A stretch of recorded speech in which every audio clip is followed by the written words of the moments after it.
ଆରାଧନା पुत्र सुमति की राज्यभार दे कोन करे ना सन्यास नहीं चली गले धइला कमलरो चली कोठी की ना गंडुकी नदी पाकू सप्तम अध्याय कथा बोले कोठी ना सप्तम अध्याय लिखिचंती सुखदेव स्वामी पुलहासन गंडुकी नदीर कूलरे पुलहकर आश्रम थिला সেই আশ্রমକୁ যাই ଦେଖିଲେ ପୁଲହଙ୍କ ଆଶ୍ରମରେ ରହିଲେ ହରି ଭଜନ କଲେ ଏତେ ବୈରାଗ୍ୟ ଚଢିଲା ସଂସାରକୁ ସେ ଭୁଲି ନିତ୍ୟ ପ୍ରତିଦିନ ଭଗବାନ ଶାଳିଗ୍ରାମଙ୍କର ଆରାଧନା କଲେ ତୁଳସୀ ଚଢାଇଲେ ପ୍ରତ୍ୟେକ ପ୍ରଣବ ମନ୍ତ୍ର ଜପ କଲେ ଦୈବର ବିଧାନ କି ବିଚିତ୍ର ଲୀଳା ଦେଖ ଭଗବାନଙ୍କର ମାୟା तिने महाराज भरत कौन करचंती ना सेई गंडुकी नदी कूलरे कौन करचंती ना भगवान सूर्यଙ୍କୁ तर्पण करचंती ध्यान करचंती सेई समय कोन होला ना किछि शब्द सुनिला पानी शब्द फस फस फस करी महाराज भरत नैले ध्यान करथिबा व्यक्ति जेतेबेले ध्यान करे देखिबो मन सबुआडे चंचल हो जाए जेतिकी भगवान कथारे मन अस्थिर रहिबो ध्यान रे मन स्थिर रहिबो नाही भरत कोन कले अनेने देखुचंती किछि हरिण कोन करिसंती जलपान करचंती सेतिकी समय कोन होला सिंहर शब्द होला आ एक तो हरिण जाति भारी भयालु जेतेबेले सिंहर गर्जन सुनिचंती हरिण माने की द्वार छिछछत रही साजिले तांको मध्यरे गोटे गर्भिणी हरिणी थिला बिचरा गर्भवती चाली पारिबो नाही भाबिला मृत्यु आसीमो निकट हलाई मनीष जेतेबेले मृत्यु सन्निकट होय काळ कळे पळे कबळे केमिति उद्धार हबो से चेष्टा करे हरिण विचार कला बला मते निश्चय सिंह खाई देबो एई भय रे हरिणटा कोन करना लंफ माइला जेति लंफ मारे कोन होला ना डेई कोइला पानी भितरु तार सेई समय गर्भ प्रसव ही गला बिचारा कोन कला पहरी पहरी यार चली गला शिशु की भासी जाउची महाराज भरत देखुचंती ये अरे अरे मु तो बाबाजी मोर कर्तव्य कोन कोन बाबाजी रो कर्तव्य होला कोन जीवेरे दया नामेरे रुचि कहले कोन ना धन्य जीवन तांकर जे करे करो गोविंद गोविंद गोविंद पदु करुछि मकरंद गोविंद गोविंद गोविंद पदु करुछि मकरंद प्रभुतर बाबाजी मानकर कर्तव्य ना जीवेरे दया नामरे रुचि मु तो बाबाजी मु तो साधु तेनु मोर कर्तव्य होला दया कोन कले दौड़ी गले दौड़ी जाई शिशुटा उठे आइले कहले अरे अरे शिशुटा मरि जीवो पानी भीतर उठे आइले निज पकड़ले पोछि देले कहले बिचारा माटा कोड़े गला खोजी चारियारो खोजिले देखिला बिचारा का होईची ना जन्म करथिबा जो हरिणीटी से मरि जाईची काल अधीन होई गला भरत को मन रे दया आला कहला अरे अरे ये छोटिया शिशुटा अरे ता माटा मरि गला मु ताकू कोन करबी छाड़ी दे अरे तदी मु ताकू छाड़ी देबी बिचारा शिशुटी खाद्य न पाई मरि जीव नचेते ताकू कोनसी बाघ किबा हिंस्र जंतु खाई मते पाप लागिबो मु जानिस कि मु केमिति एलो बड़ पाप करबी ना ना ना मु ताकू पारी भरत ठीक करे किछ खराब करी ना अरे साधुकर कर्तव्य दया करिबा आपण हिते आपण कोन करिबा जदि केही व्यक्ति गाड़ी रे एक्सीडेंट हेची ଖଣ୍ଡିଆ ମଣ୍ଡିଆ ହେଇକି ପଡିଛି। ଆପଣ ଯାଉଥିବେ ବାଟରେ ଆପଣ ଓହ୍ଲେଇବେ କହିବେ କିଏ ଚକରେ ଫସୁଛି। ପୋଲିସ ଆସିବ ବାନ୍ଧିକିରି ନବ, ଥାନା ବାଲା କହିବ ପଚାରିବ ଇଏ କାହିଁକି ଆକ୍ସିଡେଣ୍ଟ ହେଲା, ଇଏ କେସରେ ଫସିବ, ଚାଲ। ଆଉ କିଛି ବ୍ୟକ୍ତି ଅଛନ୍ତି ସାହାଯ୍ୟ କରିବେନି, ସିଏ କଣ କରିବେ, ଫଟୋଟା ଉଠେଇଦେବେ। ଆଗ କଣ କରିବେ ନା ଫଟୋଟା ଉଠେଇକି ତାକୁ ଫେସବୁକରେ ଅପଲୋଡିଂ କରିଦେବେ। ଏ ଦେଖନ୍ତୁ କେତେ ଲାଇକ୍ ଆସିଲାଣି, କେତେ ଲାଇକ୍ ଆସିଲାଣି ଦେଖ। এই প্রকার ଆମ ସମାଜରେ এই ପ୍ରକାର ଚାଲିଛି। ଲୋକକୁ ହାଣି ଦଉଛନ୍ତି ରାସ୍ତା ଘାଟରେ, ବିଚ ବଜାରରେ ଲୋକ ଅନେଇଛନ୍ତି, କିଛି ଫଟୋ ହେଲେ କହୁନା କାହିଁକି ଆମେ ସେ ଚକ୍ରରେ ଫସିବା। ଥାନା ଆଖି ଆଗରେ ସବୁ ଏଡେଇକି ଲୋକ ଚାଲି ପାଣି ମାଗୁଛନ୍ତି। ଖଣ୍ଡିଆ ହାଣି ଦେଇଥିବା ବ୍ୟକ୍ତି ମାଗୁଛି ମତେ ବଞ୍ଚାଅ, ରାସ୍ତାରେ ଠିଆ ହେଇକି କେହି ଯାଉନା। ସାମ୍ନାରେ ଜଣେ ଶହ ଶହ ଲୋକ ସାମ୍ନାରେ। ଆଜି ଭରତଙ୍କର ଦୟା ହେଲା, ଭରତ ବିଚାର କଲେ ମୁଁ ବାବାଜୀ ମୋର କର୍ତ୍ତବ୍ୟ ହେଲା ଦୟା। ଭଗବାନ କୁହନ୍ତି ଆରେ ଯାର ହୃଦୟ ଦୟା ବସେ ବିଷ୍ଣୁ ତାଙ୍କ ହୃଦୟରେ ଥାନ୍ତି। ଭରତ ବାହାରକୁ ନେଇ ଆସିଲେ, ତାକୁ ପୋଛି ଦେଲେ, ତାଙ୍କର ମଠକୁ ନେଇଗଲେ। ମଠରେ ନେଇକିରି ରଖିଲେ, ଦୁବ ଘାସ ଆଣି ପାଟିରେ ତାକୁ ଟିକେ ଟିକେ ଦେଲେ। ଶିଶୁ ଶାବକ ଖାଇବାକୁ ଲାଗିଲା। ସଂସାରରେ ପ୍ରକୃତରେ ବାଳକକୁ ଅବଧୂତ ଭୁଲ କରିଛନ୍ତି। କାହିଁ ଜାଣ, ବାଳକର ମନ ହଉଛି ନିଷ୍କପଟ, ସେ କିଛି ଜାଣନ୍ତି ନାହିଁ କଣ ଭୁଲ କଣ ଠିକ, କିଏ ଶତ୍ରୁ କିଏ ମିତ୍ର। ଶିଶୁ ଯାହାକୁ ତୁମେ ଜୀବନ ପ୍ରତି ଏମିତି ଗୋଟେ ମାୟା ଭଗବାନଙ୍କର, ତୁମେ ତାଙ୍କୁ ଯେତେ ଭଲ ପାଇବ ସେ ତମକୁ ସେତେ ଭଲ ପାଇବ। ମଣିଷ ଅମଣିଷ ହେଇଥିବା ଆପଣମାନେ ଜାଣନ୍ତି, ମଣିଷର ପରବର୍ତ୍ତୀ ବାଚକ ହଉଛି ଅମଣିଷ। ପଶୁ କେବେ ଅପଶୁ ହେଇବେ ଦେଖିଛ? ଭଲର ମନ୍ଦ, ସୁଖର ଦୁଃଖ, ଦିନର ରାତି ଯେମିତି ଥାଏ ଠିକ ସେଇ ପ୍ରକାର ମଣିଷ ଆଉ ଅମଣିଷ। କିନ୍ତୁ କେବେ ଶୁଣିଛ ଅପଶୁ ପଶୁ ଅପଶୁ? ଅପଶୁ ମଣିଷକୁ ଯଦି କିଏ ଗୋଟେ କହେ ପଶୁଟା କିଏ, କିନ୍ତୁ ଅପଶୁ ନାହିଁ। ଆଜି ଭରତ ମହାରାଜ ତାଙ୍କୁ ନେଇଗଲେ, ବୁଝିଲେ, ତାଙ୍କୁ ପାଳନ ପୋଷଣ କଲେ, ଠିକ କଲେ, କିନ୍ତୁ ଏତେ ଆସକ୍ତ ହବା ଉଚିତ ନୁହେଁ। ଯୋଉ ଭରତ ସର୍ବସ୍ୱ ଭୂମଣ୍ଡଳ ରାଜା ଥିଲେ, ସବୁ କିଛି ଛାଡିକିରି ଆସିଥିଲେ, ସୁନ୍ଦର ସ୍ତ୍ରୀ, ପୁତ୍ର ସୁମତି, ଏ ସାରା ପୃଥିବୀର ସମ୍ରାଟ ମହାରାଜ, ଖାଲି ପୃଥିବୀ ନୁହେଁ, ଏ ଦ୍ୱୀପର ରାଜା ସ୍ୱୟଂ ଅଜନାବ ଖଣ୍ଡର ରାଜା ଭରତ। ଆଜି ସେଇ ଭରତ ଆଜି ଗୋଟେ ଶିଶୁକୁ ଏତେ ଭଲ ପାଇଲେ, ତାର ସେବାର ଅତିବାହିତ କଲେ। ଯୋଉ ଭରତ 24 ଘଣ୍ଟାରୁ 22 ଘଣ୍ଟା ଶ୍ରୀହରି ଶ୍ରୀହରି ଭଗବାନ ଶ୍ରୀହରିଙ୍କର ଆରାଧନା କରୁଥିଲେ, ଆଜି ସେଇ ଭରତ ହରିଙ୍କର ସ୍ନେହରେ ମଜିଗଲେ। ତା ସେବାରେ ବସିଥିବେ, ଧ୍ୟାନ କରୁଥିବେ, ବସିକିରି ଶିଶୁ ହରିଣଟା କଣ କରିବ ନା ଚାଲି ଆସିବ, କୋଳରେ ଆସି ବସିବ, ଆସିକିରି ଚାଟିବ। ଭରତ ଧ୍ୟାନ କଣ କରିବ, ତାକୁ ଆଉଁସି ଦେବେ। ଭରତ ଆଣିଥିବା ପୁଷ୍ପକୁ ଟିକେ ମୁହ ମାରିଦେବ, ତୁଳସୀକି ପାଟିରେ ପୁରେଇଦେବ, ଭରତ ତାକୁ ପେଲି ଦେବେ, ଚାପୁଡାଇ ପକେଇବେ, ସିଏ ଯାଇକି ଗୋଟା କୋଣରେ ବସିବ। ଭରତଙ୍କ ମନେ ଦୟା ଆସିବ, ଇଏ ମୁଁ କଣ କଲି, ଆରେ ବାପା ମୁଁ ତତେ ମାରିନି, ତାକୁ ଆଣି କୋଳରେ ବସେଇ, ଯୁଆଡେ ଯିବେ କାନ୍ଧରେ ବସେଇ। ଦିନକୁ ଦିନ ଭରତଙ୍କର ସେ ଯୁବ ଶାବକ ପ୍ରତି ସ୍ନେହ ଆସକ୍ତ ବଢିବାକୁ ଲାଗିଲେ।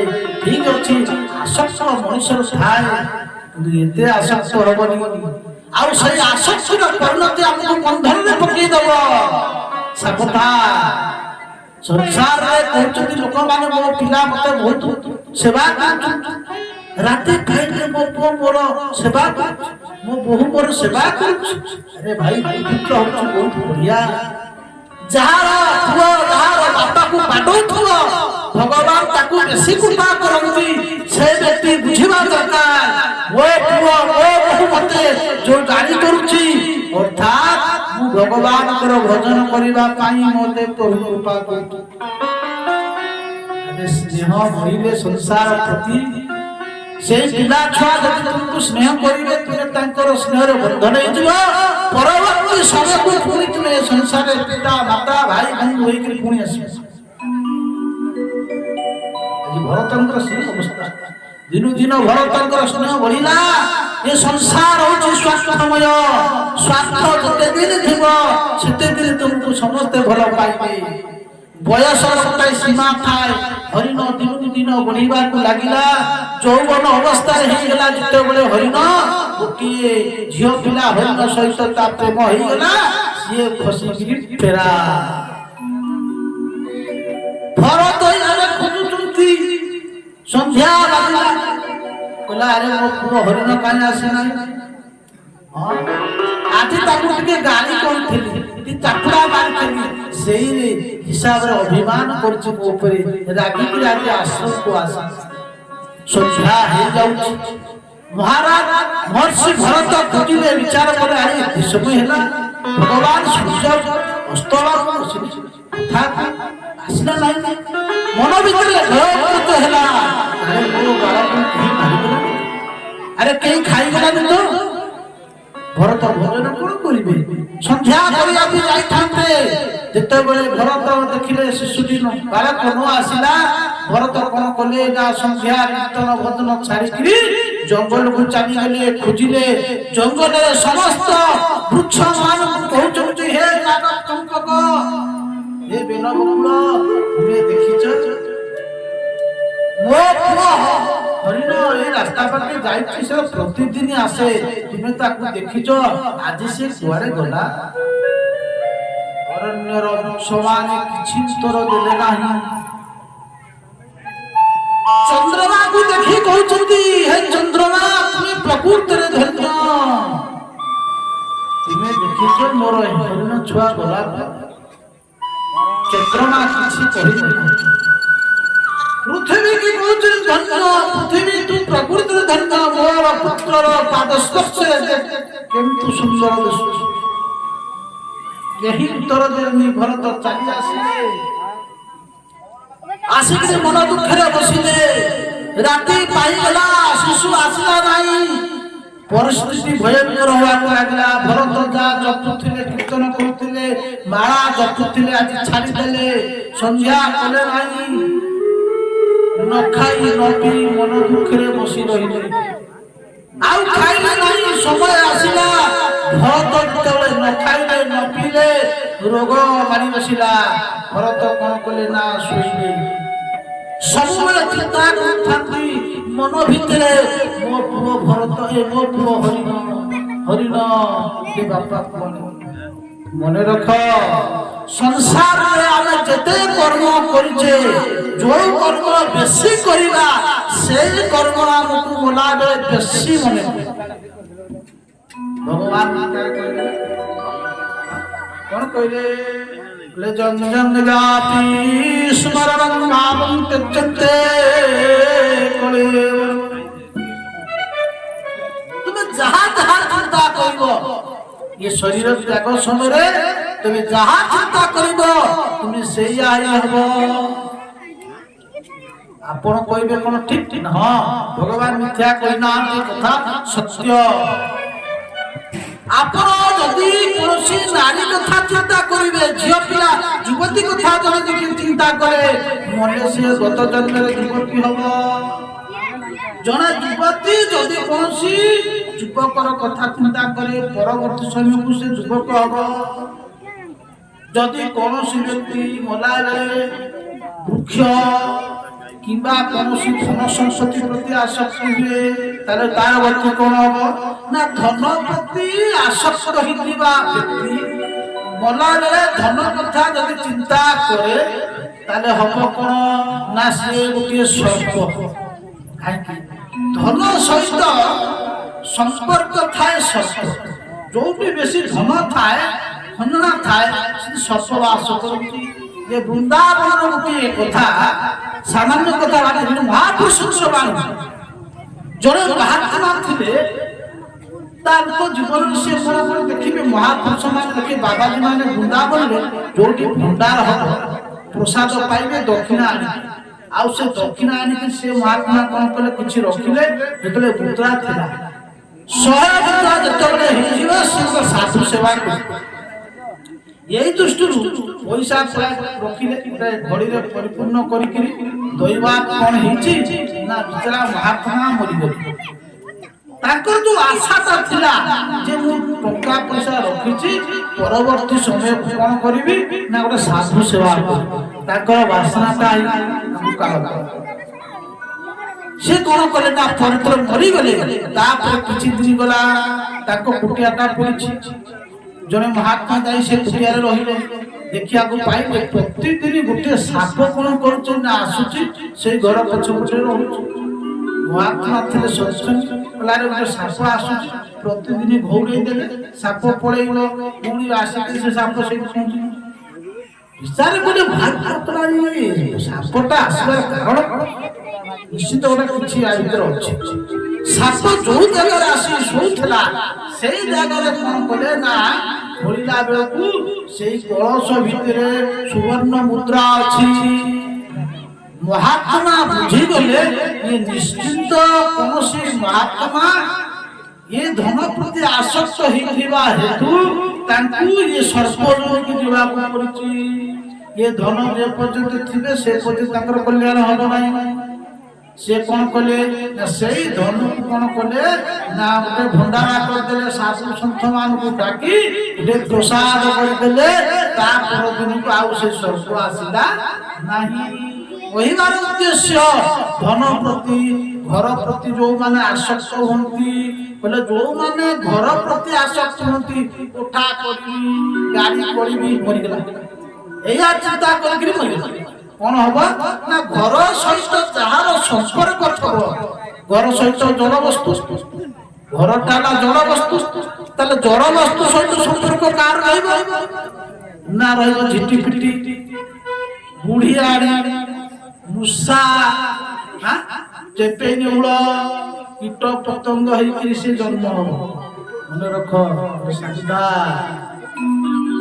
ଅନ୍ତିମ ସମୟରେ ତୁମେ ସାବଧାନ ହବ ଆମେ ଭାବିବା ଅନ୍ତିମ ସମୟରେ ହରିନାମ କରିବା କେବେ ହବନି ଜୀବନ ଯାକ ନିଏ ଆପଣ ଯେମିତିକା ଖାଦ୍ୟ ଖାଇବେ ପାଟିରେ ଆପଣ ଯଦି ମୂଳା ଖାଇକି ଆସିବେ ପାଟିରେ ମୂଳାର ସ୍ମେଲ ବାହାରିବ କି ନାହିଁ ଯଦି ଆପଣ ପିଆଜ ଖାଇକି ଆସିବେ ପିଆଜର ବାସନା ହବ ଯଦି ଖାଣ୍ଟି ଗୁଆ ଘିଅ ଅରୁଆ ଅନ୍ନ ତାକୁ ପ୍ରସାଦ ପାଇକି ପ୍ରଭୁଙ୍କର ଆସିବେ ଆପଣଙ୍କର ଦିବ୍ୟ ସୁଗନ୍ଧ ଆସିବ ଆରେ ଯେମିତି ଖାଇବ ସେମିତି ଯେମିତି ପାଣି ସେମିତି ଯେମିତି ପାଣି ସେମିତି ତେଣୁ ଭଗବାନ ଅନ୍ତିମ ସମୟରେ କଲେ ସ୍ମରଣ ଭାବନ୍ତେ କଲେ ଠିକ ଭରତଙ୍କର ଗତି ସେଇଆ ହେଲା ଭରତ କଣ କଲେ କହୁଛନ୍ତି ଏମତେ ଶୁଣ ହେ ରାଜ କାଳ ରହିଲେ ସେ ଅଧୀନ গোবিন্দ গোবিন্দ গোবিন্দ মধু করুছি মকরন্দ সে মকরন্দ পান করি হেলে করিলে ব্রজনারী ভরত মহারাজা পড়িଛନ୍ତି ଶଯ୍ୟାରେ ଇଏ ଯୋଉ ହରିଣ ଯାଇଥିଲା ନା ଅନ୍ୟ ହରିଣ ମାନଙ୍କ ସହିତ ତାଙ୍କ ଭିତରେ ଯେ ସର୍ଦ୍ଦାର ଥିଲା ପଶୁମାନଙ୍କ ଭିତରେ ସର୍ଦ୍ଦାର ଅଛନ୍ତି ସେ ଥିଲା କଣ ରାଜା କହିଲା ଇଏ ହରିଣ କୁଆଡେ ନୂଆ ହରିଣ ଆଇଛି ସେ ଦେଖିଲା ଆମ ଗୋଷ୍ଠୀରେ ଇଏ ନୂଆ କିଏ ସେ ତାର ଯୋଉ ବଡ ବଡ ସିଂହ ଥିଲା ସେଇ ସିଂହରେ କଣ କଲା ଫୁଟେଇଲା ଯେତେବେଳେ ଫୁଟିଲା କଷ୍ଟ ହେଲା ପୂର୍ବର ମାଲିକ କଥା ମନେ ପଡିଗଲା ଆରେ ଆରେ ମତେ ପାଳିଥିବା ମୋ ମାଲିକ ମତେ କେତେ ଭଲ ପାଉଥିଲା ମୁଁ ତାକୁ ଧୋକା ଦେଲି ମୁଁ ତାକୁ ତ୍ୟାଗ କରି ପଳେଇ ଆଇଛି ତେଣୁ ମୁଁ ପୂର୍ବ ମାଲିକ ପାଖକୁ ଫେରିଯିବି ଯେତେବେଳେ ହରିଣ ଫେରି ଆସେ ଦେଖୁଛି କଣ ନା ଭରତ ଶୋଇଛନ୍ତି ସବୁବେଳେ କହୁଛନ୍ତି ହରିଣ হরিণ হরিণ হইকি চিন্তা করুଛନ୍ତି এই সমୟରେ কোন না না ସେ ହରିଣଟି ଆସି ମୋ ପାଖରେ ପହଞ୍ଚି ଗଲା ଆଉ ଯେତେବେଳେ ପହଞ୍ଚି ଯାଇଛି ସେତେବେଳେ କଣ ହେଲା ନା ଭରତଙ୍କ ମନରେ ଉଚ୍ଚାଟ ଆସିଲା ଆରେ ମୋ ପୁଅ ଆସିଗଲା ବାପା ତୁ ଚାଲି ଯାଇଥିଲୁ କୁଆଡେ ଭଲ କଲୁ ଏତିକି କହିଲା ବେଳେ କଣ ହେଲା ନା ସବିପେ ଦେଖି ମୃଗ ବାଳ ଶୋକରେ ହୋଇଲା গোবিন্দ গোবিন্দ গোবিন্দ কত কারুচি মকরন্দ মকরন্দ পান করি হেরে তরিলে প্রচনারি ଯେତେବେଳେ ହରିଣକୁ ଦେଖିଲା ପିକଳରେ କାନ୍ଦିବାକୁ ଲାଗିଲା ଯେମିତି ଦେଖିବେ ମଲା ବେଳେ ବୁଢା ବୁଢୀ ମାନେ ଯୋଉ ଶଯ୍ୟାରେ ପଡିଥାନ୍ତି ସେମାନେ କଣ କରନ୍ତି ସୁକୁ ସୁକୁ ହଉଥିବେ ଧୁକୁ ହଉଥିବେ ପୁଅ କହୁଥିବ ମୋ ବାପା କଣ ଗୋଟେ ପୁଳେ ରଖିଛି କହିବା ପାଇଁ ଚାହୁଁଛି କିନ୍ତୁ ବୁଢା କହୁଥିବ କଣ ବୁଢାର ଚିନ୍ତା ଥବ କଣ ନା ମନ ମନେ ଭାବୁଥିବ ଏତେ ପରିଶ୍ରମ କରି ଘର ଏତେ ଧନ ସମ୍ପତ୍ତି ରୋଜଗାର ମୁଁ ଯଦି ମରିଯିବି ଇଏ କଣ ଅବସ୍ଥା ये मोर छुआ पिला माने सब शिखी बाकी कौन करि पके कौन नाही करि पके बुढ़ार ए चिंता पुओ को बापा कोन खाए जे को बापा कोन खाए मन भितरे यातबो कितु बुढ़ा बोला बले हरि नाम पुओ को बापा के हरि नाम कलो बुढ़ार तो जीवन जाक हरि नाम करि नाही पाटी को हरि नाम बसिबो कोथबा के नाती देखि विदेश रे अछि ताकू फोन कर सिए आसु हो नाती नातुनी पिला छुआ सब आसी भाई बंधुमान आसी घेरी अरे आसी घेरी चलो कौन ताको करे के हरि नाम संकीर्तन करो ता करिबनी कोन खाइ कोन करिबो मो बालो मो बापालो ता पाखरे आसी घेरी शेषरे कोन हबो से नाती नातुनी पिला छुआ कोनी अनेकरी से मरिबो आ जतले मरिबो पुଣି से संसार को आसीबो बोल आनंद करिंद भगवान भरतଙ୍କର ଅବସ୍ଥା ସେ ହେଲା କହିଲେ କଣ ନା ପୁତ୍ରର ପ୍ରାୟ ସ୍ନେହ ପରେ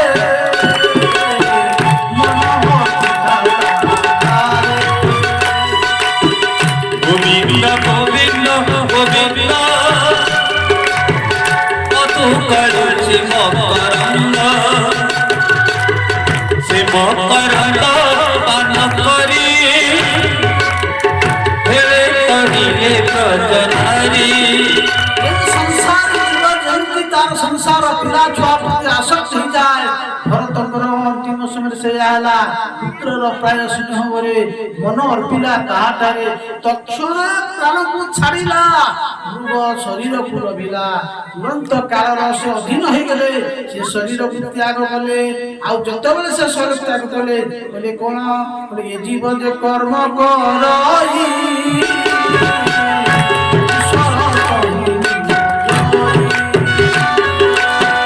গোবিন্দ গোবিন্দ গোবিন্দ কত কারুচি মকরন্দ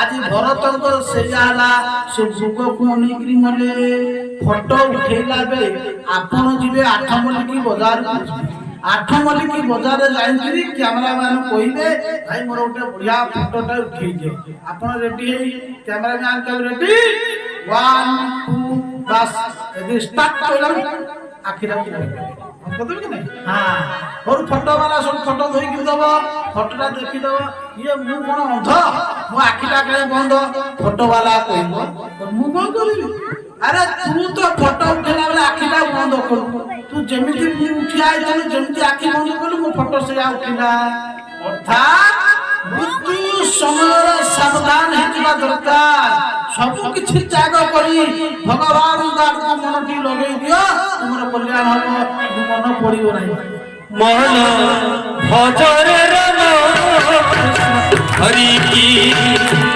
मन भजरे रन कृष्ण हरि की भव सागर जीव भव सागर जीव भव सागर जीव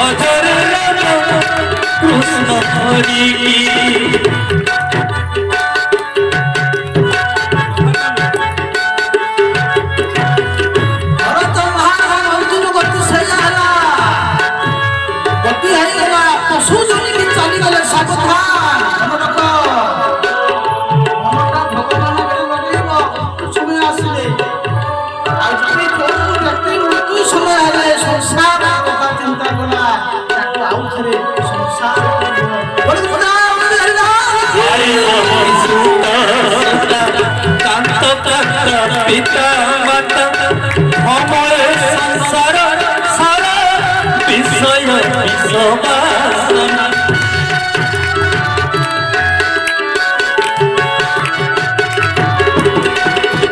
ভাই বন্ধু সুতা কান্ত কাকা পিতা মাতা ভময় সংসার সারা বিষয় জ্ঞান সংযুক্ত ভক্তি কত করি ভক্তি কত করি ভক্তি কত করি নিশ্চয় হেতু পারি মন ভজন কৃষ্ণ হরি কি হরি ভজন কৃষ্ণ হরি কি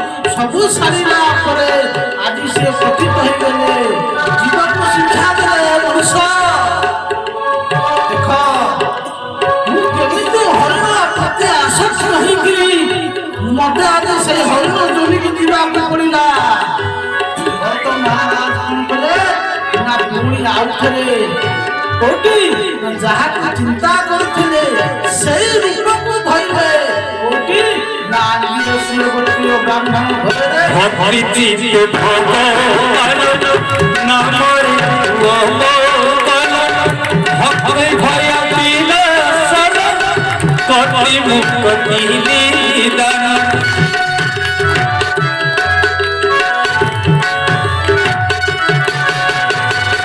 ভক্তি ভগবান নামরে গোপাল ভব ভয় বিনাশন কটি মুক্তি নিদান ধুল না করিবু সেই ধুল না করিবু সেই নাম স্মরি স্মরিবি মন ভজন নাম কৃষ্ণ হরি হরি ভজন নাম কৃষ্ণ হরি ভব সাগর ভব সাগর ভব সাগর জীব তরি ভজন নাম কৃষ্ণ হরি হরি ভজন নাম কৃষ্ণ হরি হরি ভজন নাম কৃষ্ণ হরি बोलो नमः कन्या भगवान की जहाँ मति छा होती मोतीटा जोटी लगेले मोती से जाला से पुणी गोटे हरिणर घरे पहले हरिणी घरे जन्म हेले किंतु जन्म है साइला परे जातिस्म रही गले जानिबाकु पाइले बोले अरे अरे मु केते बड़ भूल करी पकेली निजको धिक्कार करे बोले संसार प्रति मु आसक्त हेली मु शिशु प्रति हरिण प्रति आसक्त हेली हरिण हेली किंतु आज कार प्रतिज्ञा कली मु आउ कहा सहित संपर्क रखिबी नाही निज मां ठारू जन्म हेले हरिण ठारू किंतु जेति दिन मां ठारू क्षीर पान कले तापरे मां त्याग करी चाली गले कोउठी की ना सेई जो आश्रम थिले भरत जो आश्रम थिले पुराश्रम हरिक्षेत्र से जाई तांकर कमंडल पड़िछि तांकर पात्र पड़िछि तांकर जो जहा जहा पूजा सामग्री सब अछि निजको धिकार कले बोले मु धिकार कर कहउचंती हे दैव की विचित्र पिला कोन कली ना आसक्त हेली आज थारु कहा सहित संपर्क रखिबी नाही आ एते वैराग्य हला भरत बोले सही हरिण शरीर रे सुखिला पत्र खाइले काले जीव हत्या आइले ଭଜନ କଲେ ଆଉ ଭଜନ କଲା ପରେ ଦିନକୁ ଦିନ ବିଚାର କଲେ ଶରୀର ତ ତ୍ୟାଗ କରିବାକୁ ପଡିବ। ତାହେଲେ ଦେଖନ୍ତୁ ଭଗବାନଙ୍କର ଭଜନ ଏକମାତ୍ର ଏ ମଣିଷ ଶରୀରରେ ଆଉ ଭଗବାନଙ୍କର ଭଜନ এই মনুষ্য শরীর হেলে ভগবান কি পাইব। পশু শরীরে সে ভজন কলে ভগবানকে আরাধনা কলে কিন্তু ভগবানকে পাই পারলে নাই। আউ থরে ভগবান আউ থরে জন্ম হওয়াকু পইলা কোটি না মনুষ্য শরীরে কোটি না অঙ্গিরস্য গোত্রীয় ব্রাহ্মণ কুଳରେ জন্ম হওয়াকু পড়িলা। কোটি জনে জনে ব্রাহ্মণ ঘরে জন্ম হলে এথর শরীর ত্যাগ করুଛନ୍ତି ध्यान करुचंती गंडुकी नदी भितर बसिकी ध्यान करुचंती बोले हे नारायण कृष्ण हरि ये मनते नाम मुखे गोविंद गोविंद गोविंद अधम करुचि